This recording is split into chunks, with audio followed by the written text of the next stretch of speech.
Despite being out of the national spotlight, the former president is working to build a support base from his home in Florida.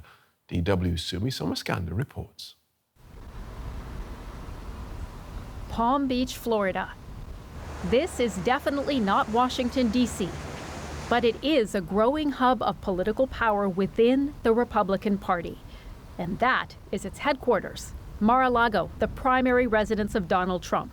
He may not be president anymore, but he is creating a fortress of money and influence to defend his legacy and possibly his future. Palm Beach is one of the wealthiest counties in the U.S. It has long been a center for conservatives and Republican fundraising. The money is still flowing, but traditional party structures have been weakened, and a broad group of people are being drawn in. Melissa Martz is an attorney and a Republican running for Congress. She believes President Trump is shaking up the establishment and making way for a grassroots movement of people like her. I view President Trump as a strong patriot. I see him as somebody who is sincerely fighting on behalf of the American people, and to be aligned with him would be very important for me in what I'm doing.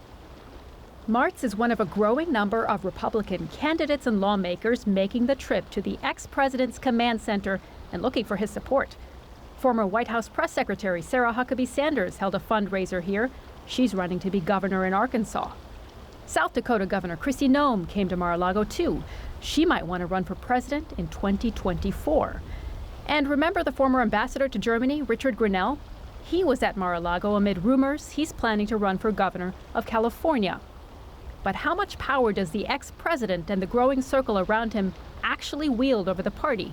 I do think we need to take it seriously, but at the same time, it's also laughable, right? Like it's just more of the crazy circus. Elizabeth Neumann is the co-director of the Republican Accountability Project, an organization that supports the non-Trump wing of the party. She doesn't believe Trump will run again himself in 2024.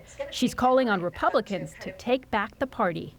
It's going to take time to kind of effectively convince the base that at that grassroots level that there's an alternative that is healthier and good for the country and good for the party that is not Donald Trump. But some might be difficult to convince. Nearly 45% of registered Republicans still support Trump more than the party itself. These fans in Palm Beach still see the former president as their undisputed leader. So it's hard to tell which way the tides are turning. And then there are those who are less worried about the future of the Republican Party and more worried about their city. Philip Johnston is a lawyer for the group Preserve Palm Beach, and he says his clients on both sides of the political aisle are worried about being overrun by Trump supporters. There is concern that this is going to be a party in exile focused on this area. It could become a beacon for his more lawless supporters. This is where he's located, and he still has all this influence in the Republican Party. But people have to come here to see him, and we anticipate that could quickly grow out of control. Residents might get a respite. As Florida becomes too hot, President Trump will fly to his golf course in New Jersey for the summer months. He might be doing some fundraising there, but he will surely be back.